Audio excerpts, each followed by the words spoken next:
So the next I'm going to do is that I'm going to detail and tell about the boundaries of all these parts. Okay, I'm going to talk about the boundaries of all these parts.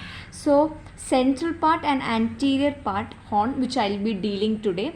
So the central part, it is triangular in shape, and we are going to learn about the boundaries. For that you need to draw this diagram. Okay, I hope you will be drawing this diagram, or look at this diagram. If you have Vishram Singh, then keep that book with you. Okay, now roof is formed by corpus callosum. What is roof formed by? Roof is formed by corpus callosum. So this is the central part of corpus callosum. Okay, this is the central part of corpus callosum, which is forming the roof. Okay, now the floor is formed by this body of caudate nucleus, striate terminalis, thalamostriate veins, choroid plexus, and then the body of fornix. Actually it is slightly extending, but in this we have drawn it like this. Okay, so this is forming the floor. What is this forming? The floor. The roof is formed by the corpus callosum, body of corpus callosum. And what is the medial wall forming?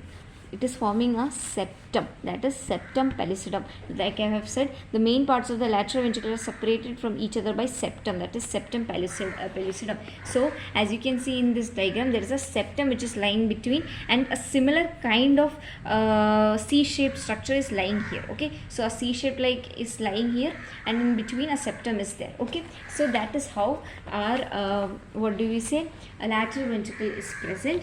And so the medial wall is formed by septum pellucidum superiorly, or the roof is formed by corpus callosum, body of corpus callosum. Floor is formed by caudate nucleus, striate terminalis, septum, thalamostriate vein, choroid plexus, and then the what is this, body of fornix. So these are the boundaries of central part. Now coming to the anterior part, the medial wall is same, it is septum pellucidum. Okay, the medial wall is same, it is septum pellucidum. The roof is formed by again corpus callosum, but the anterior part of corpus callosum.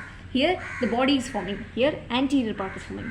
The anterior wall is formed by the genu of corpus callosum. Anterior wall is formed by the genu of corpus callosum. Medial wall is formed by septum pellucidum. Lateral wall is formed by the bulging head of caudate nucleus. So as you can see, this is the corpus callosum that is formed, and here the forceps minor would be going like minor would be going like this, major would be going like this. So these are the this is the body of part of the corpus callosum, or the anterior wall part, genu part of the corpus callosum. And here on the lateral boundary, as you can see, the caudate nucleus is bulging, and this is the anterior part of the lateral ventricle. So the medial wall is formed by septum pellucidum, lateral wall is formed by the bulging part of the caudate nucleus, and then the roof is formed by the anterior part of corpus callosum, and floor is formed by the genu of corpus callosum. Sorry, anterior wall is formed by the genu of the corpus callosum. In the next video, I will be dealing with posterior horn and inferior horn respectively. Thank you.